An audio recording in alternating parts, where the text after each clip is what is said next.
Bismillahirrahmanirrahim. Assalamualaikum warahmatullahi wabarakatuh. Alhamdulillahi wa kafa. Wassalatu wassalamu ala nabiyyil mustafa wa ala alihi ahli sidqi wal wafa. Wa ba'd.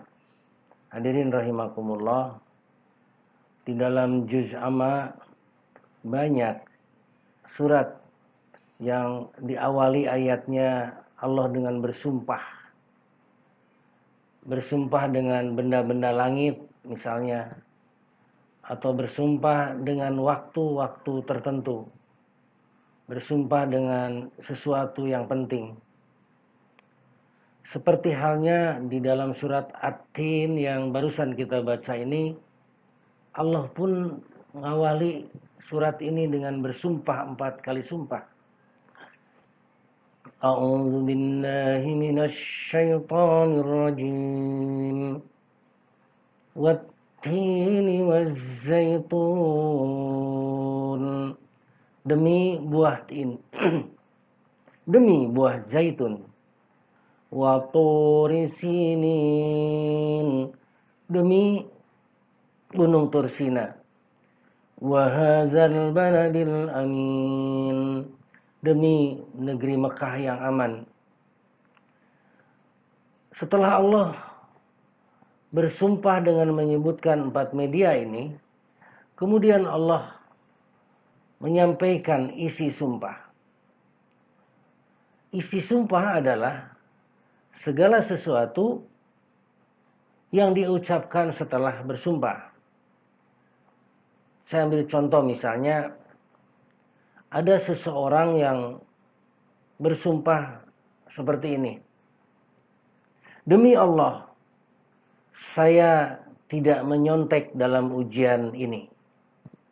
Nah, tentunya sumpahnya itu adalah demi Allah. Isi sumpahnya tidak menyontek. Walaupun misalnya katakanlah orang ini sangat terkenal di kalangan manusia, terkenal jujur, ya, jujur, orang mengakui kejujurannya. Tapi katakanlah di suatu ketika ada yang meragukan kejujurannya, bahkan ada yang ekstrim, dia menuduh nyontek, katakan demikian, maka ia perlu untuk bersumpah, ya, demi Allah saya tidak menyontek. Untuk apa dia bersumpah? Dia bersumpah untuk meyakinkan kepada banyak orang bahwa dirinya tidak menyontek. Yang berikutnya, untuk memastikan bahwa dirinya tidak pernah menyontek. Kemudian juga untuk menegaskan. Jadi ini diantara tujuan seseorang bersumpah. Sekarang kembali ke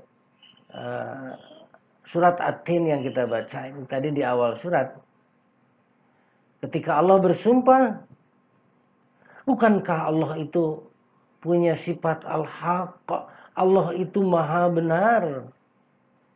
Bukankah tanpa Allah sumpah sekalipun kita pasti yakin, bahkan ainul yakin. Karena apa yang Allah sampaikan di setiap ayat itu pasti benarnya. Mengapa Allah bersumpah sampai 4 kali? Ada apa dengan sumpah ini? Nah, tentu ini sebuah informasi kepada kita bahwa isi sumpahnya pasti sangat-sangat penting. Sangat penting. Apa isi sumpahnya? Laqad khalaqnal insana fi ahsani taqwim. Ini isi sumpahnya. Laqad Allah mengawali dengan kalimat laqad, sungguh kami ciptakan manusia dengan ciptaan yang paling baik, sebaik-baik ciptaan. Allah menggunakan kata di sini kata fi ahsan. Dalam gramatika bahasa, fi ahsan kategorinya adalah isim tahdil, yang terbaik, yang tidak bisa dibandingkan, tidak bisa ditandingkan. Dalam bahasa Inggris mungkin ini tingkatan superlatif, the best, ya, terbaik. Terbaik karena akalnya dengan akal yang sempurna dan perasaan yang kuat. Kemudian ketika Allah ciptakan fi ahsan, maka manusia pun Allah ciptakan di ayat lain, walaqad karramna bani Adam. Allah ciptakan lagi, walaqad, sungguh kami muliakan manusia. Sudah the best, kemudian Allah posisikan sebagai makhluk yang mulia dibandingkan makhluk lain.